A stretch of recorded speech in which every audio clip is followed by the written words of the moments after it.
बंधुओं, कुछ लोग ऐसे होते हैं जिनको जरा भी सहारा मिल जाए तो उसी सहारे पर वो आश्रित होकर जीना चाहते हैं। इसमें मनुष्य तो ठीक है, पशु पक्षी भी शामिल हो जाते हैं। अगर उनको सहारा मिल जाए तो वो मेहनत करना नहीं चाहते हैं और ना ही उससे आगे बढ़ना चाहते हैं। ऐसे आलसी लोगों के संबंध में एक बोध कथा, एक बाज पक्षी से संबंधित आप लोगों के समक्ष प्रस्तुत कर रहा हूँ। देखिएगा, एक बार एक राजा को 2 सुंदर बाज किसी ने उपहार में दिया। राजा बहुत प्रसन्न हुआ और उसने बाजों को प्रशिक्षित करने के लिए एक कुशल व्यक्ति को प्रशिक्षक नियुक्त किया। कुछ महीनों बाद प्रशिक्षक राजा के पास आया और बोला, महाराज, दोनों बाज बहुत शक्तिशाली हैं, लेकिन एक समस्या है। राजा ने पूछा, क्या समस्या है?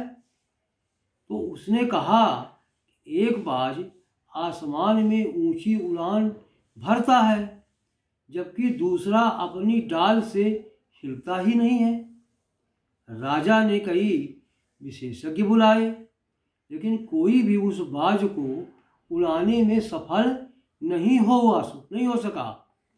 अंत में राजा ने एक किसान को बुलाया और अगले ही दिन राजा ने देखा कि वह बाज ऊंचाई पर उड़ रहा था। राजा ने उत्सुकता से किसान से पूछा कि भाई, तुमने ऐसा क्या किया कि वह बाज उड़ने लगा?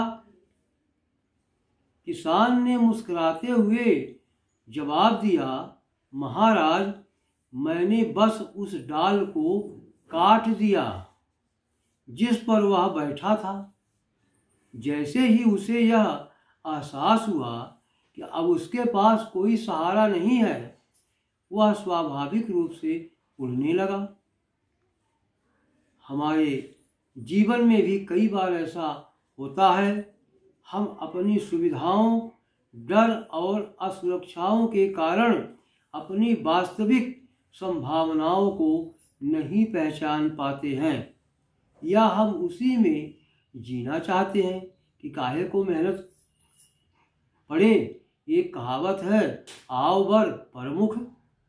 जब तक हम अपने आराम के दायरे से बाहर नहीं आएंगे, तब तक हम ऊंचाई तक नहीं पहुंच सकते हैं।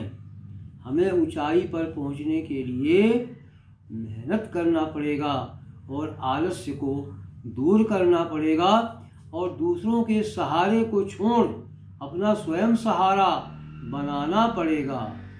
जय हिंद, जय भारत।